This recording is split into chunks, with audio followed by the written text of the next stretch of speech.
Every ending is a beautiful neon requiem, a glowing tribute to the journey we shared and the lessons we learned together. Join us as we close this chapter with cinematic style and prepare for the next revelation. Click subscribe now and witness the beauty of a perfect resolution. The day I signed the contract, I cried in my car for 20 minutes before I could drive home. Not because I was sad, because I had wanted it so badly for so long that when it actually happened, my body didn't know what to do with the feeling. 7 years of 60-hour weeks, of skipping vacations, of eating lunch at my desk while everyone else went out.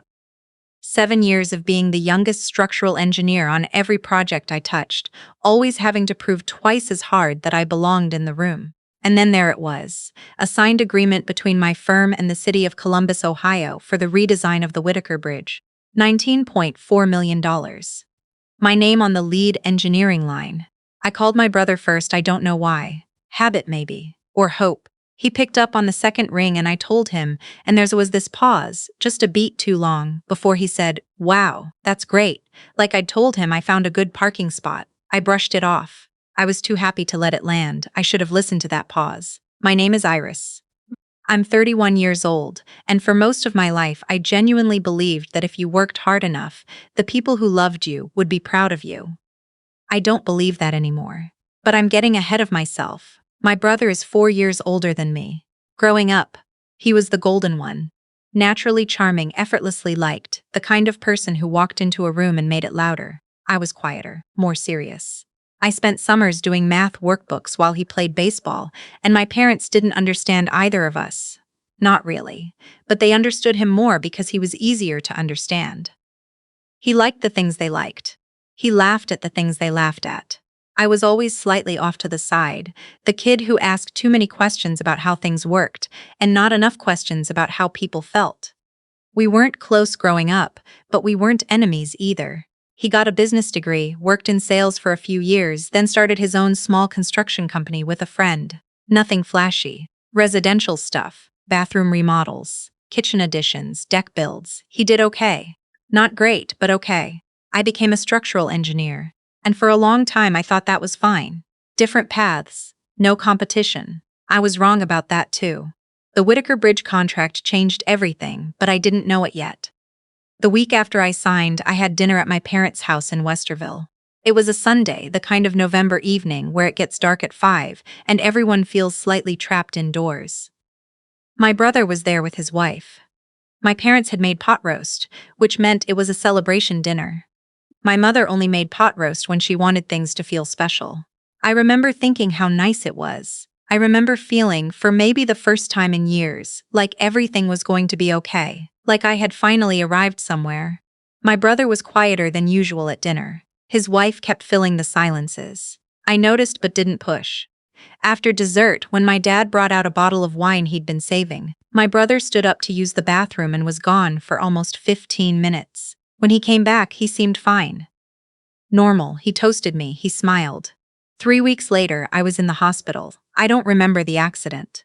I've been told I won't, and honestly, I've made peace with that, because what the doctors described doesn't sound like something I'd want to remember. A hit and run on Route 161, just after 7 in the evening. My car was struck on the driver's side by a vehicle that ran a red light at speed. The impact spun me into a guardrail. I wasn't found for 11 minutes. I was in a coma for 9 days. When I woke up, the first thing I saw was a water-stained ceiling tile. The second thing was a nurse I didn't know. The third thing I noticed was that my room was empty. No family, no flowers, no get-well cards. Just monitors and the sound of my own breathing and a nurse named Patrice who held my hand and said, "You've been through a lot, sweetheart. Take it slow." I asked about my family. Patrice hesitated, just for a second, but I caught it. She told me they'd been notified. She said they'd visited in the first couple of days.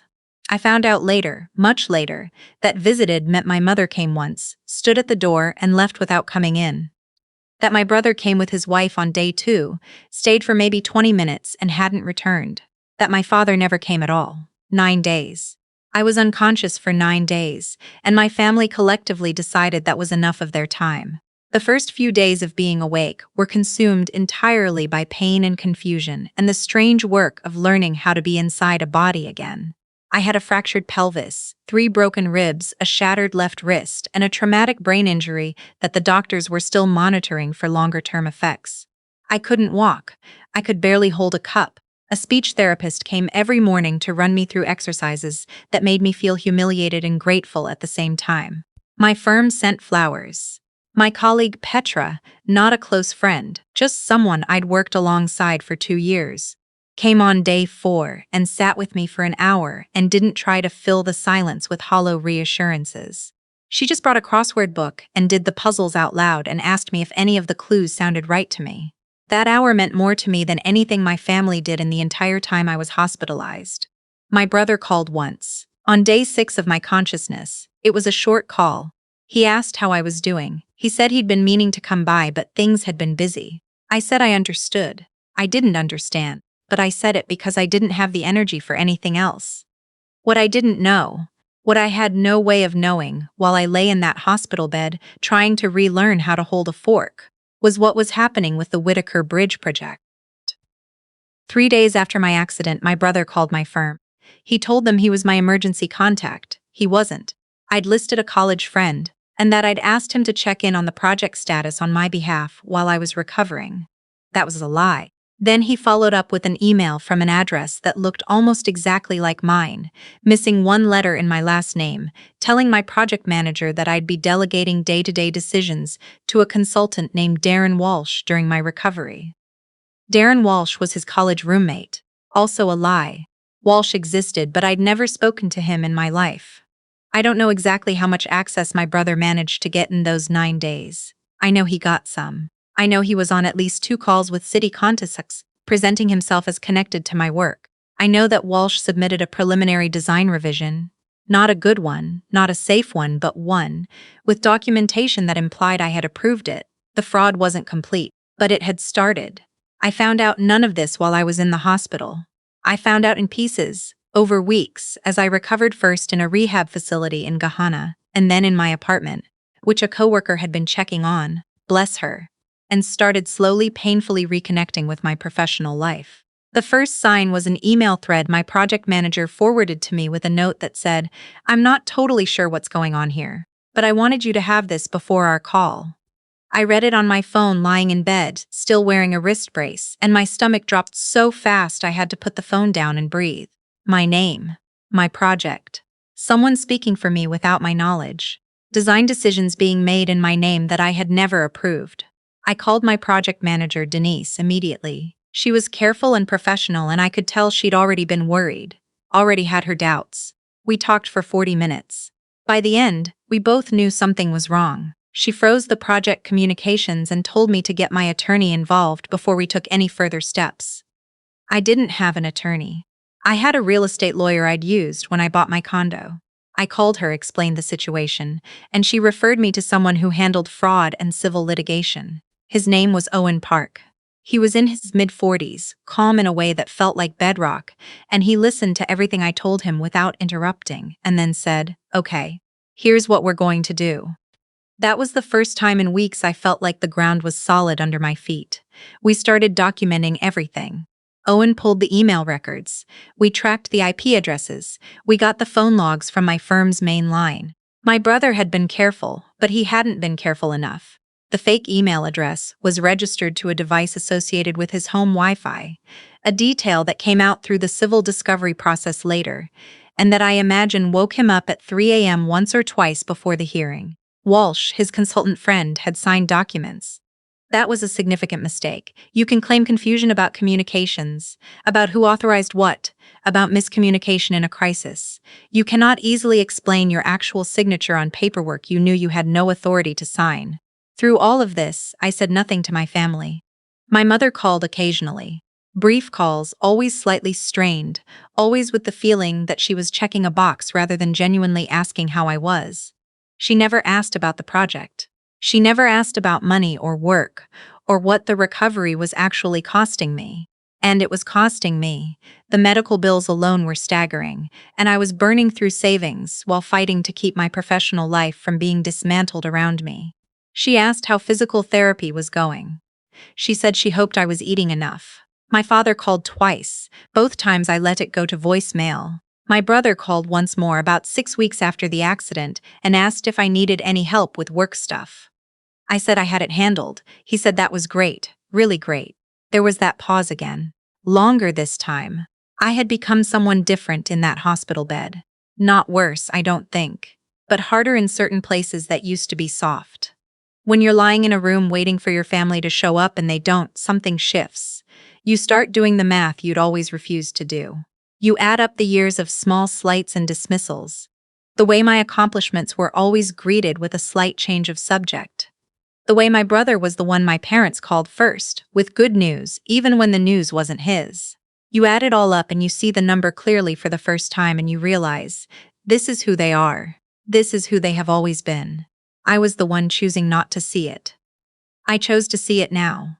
Owen filed a civil complaint 4 months after my accident, once we had documentation solid enough to build on. We named my brother and Walsh jointly. The complaint detailed the fraudulent communications, the unauthorized design submissions, the misrepresentation of authority, and the damage done to the Whitaker Bridge contract, which had been delayed by nearly 2 months as a result of the unauthorized changes, creating real financial liability.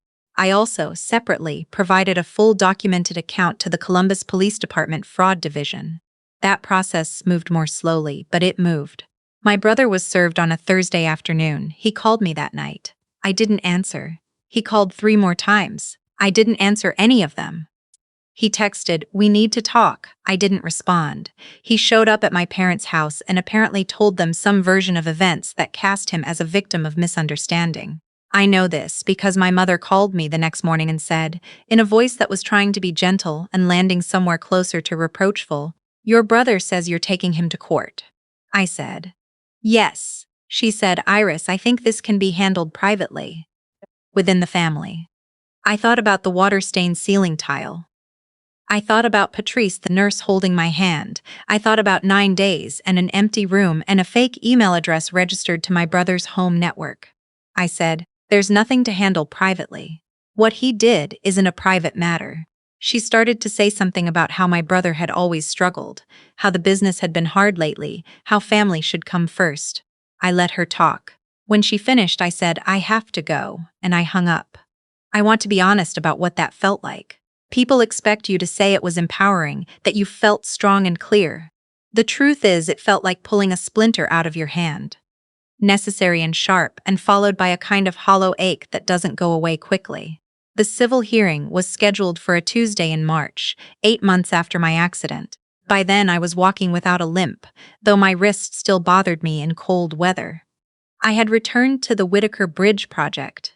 The city had been patient, partly because Denise had advocated strongly for me, partly because my reputation was solid enough that they trusted the delay wasn't my fault. I was back at my desk. I was back in the work. I wore a dark blue blazer that morning. I'd bought it specifically for this. I stood in front of my bathroom mirror for a long time before I left, not thinking about anything in particular, just looking at myself and noticing that I recognized the person looking back. My parents didn't know I would be there. This is the thing people ask about most when I tell this story. They ask, how did they not know? And the answer is that the hearing notice went to my brother, and my brother didn't tell them he'd been served, not fully. He'd told them there was a legal situation but downplayed it, managed their expectations, kept them vague and soft. He didn't want them to know the details because the details made him look exactly like what he was. So when they came, and they did come, in support of him, because he'd told them he needed them there, that this was a misunderstanding he had to clear up, they came not knowing I would be standing on the other side of the room. I was already seated at the plaintiff's table when they walked in. I heard my mother before I saw her. She was saying something to my father in a low voice, and then she went quiet so completely and so suddenly that the silence was louder than the words. I turned and looked at them. My father had stopped walking entirely. He was standing in the middle of the aisle with his hand on the back of a bench, and his face had gone so pale that for a moment I genuinely worried about his heart. My mother put her hand over her mouth. My brother, who had come in ahead of them and was already at his table, turned to look at what had stopped them, and when he saw me, he looked away immediately. Just that fast, like I was something too bright to look at directly. I turned back to face the front of the room.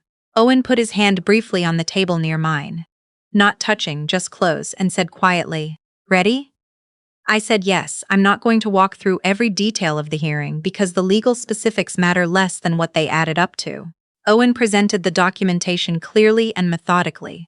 The fake email, the IP registration, the phone call logs, Walsh's signature on the unauthorized design submission, the financial impact on the project timeline. Walsh had hired his own attorney, and Walsh's attorney spent most of the hearing looking like he wished he were somewhere else, which told me something about how Walsh had characterized the situation to him before the discovery documents came out. My brother's attorney tried to argue miscommunication, that my brother had been trying to help, acting in good faith on what he believed was my authorization, that the confusion arose from the trauma and chaos of my accident, and the communication difficulties involved.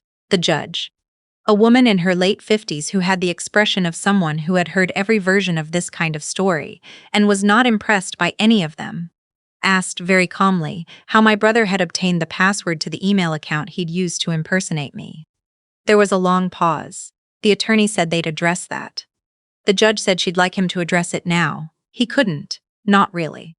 There is no good answer to that question if you obtained the password the way my brother obtained it. By going through my laptop, which I'd left at my parents' house the last time I was there before my accident, and finding the autofill saved in my browser. The civil judgment came down 3 weeks later. My brother and Walsh were found jointly liable for the financial damages to the Whitaker Bridge project. A figure that, with legal costs included, came to just over $212,000. Walsh, who had less money and more fear, had already reached out through his attorney about a settlement. That got folded in. The criminal fraud investigation took longer. These things always do. But 6 months after the civil judgment, my brother was charged by the Franklin County Prosecutor's Office with identity fraud and unauthorized use of a computer, both felonies under Ohio law. Walsh was charged as well, with a lesser count. I wasn't in the courtroom for the criminal sentencing, because Owen advised me it wasn't necessary, and because honestly I didn't need to be. I didn't need to watch it happen in person. I already knew what it meant. My brother received 18 months, with the possibility of early release after 12. Walsh received a suspended sentence and 3 years of probation. I don't know how I feel about the disparity. I've made peace with it mostly by reminding myself that I didn't make these decisions and they weren't mine to make. My parents tried to reach me throughout all of it. My mother sent emails that got longer and more desperate as the process went on. At first, asking me to reconsider.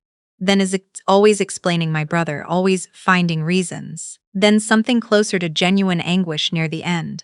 My father left voicemails that I listened to once, and then saved without responding to. I'm not sure why I saved them.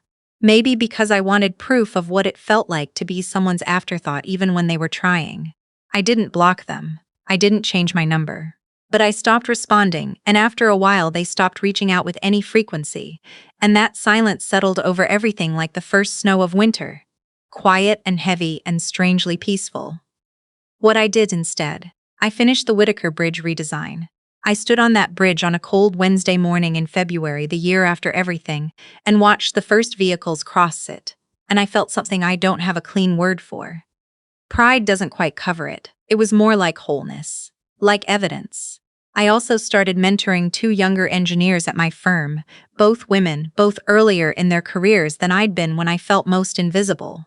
I meet with them every other week. We talk about the work, but we also talk about the other stuff. The navigating and the doubting, and the learning how to take up space without apologizing for it. I don't have a name for what we do in those meetings. It's not formal enough to be a program. It's just 2 people who get to be less alone in a field that can make you feel very alone. One of them asked me once, a few months in, whether I ever regretted going through the legal process instead of handling it privately. She asked it gently, like she expected the answer to be complicated. I thought about it for a real moment. I thought about my mother's voice saying family should come first. I thought about that hospital room and the water-stained ceiling, and the 11 minutes it took someone to find me on Route 161. I said, no, I don't regret it. Not because I wanted to punish anyone. That's not what it was. It was about telling the truth in a room where the truth had official weight. It was about refusing to pretend that what happened was a misunderstanding or a family matter or something to be managed quietly for the sake of appearances.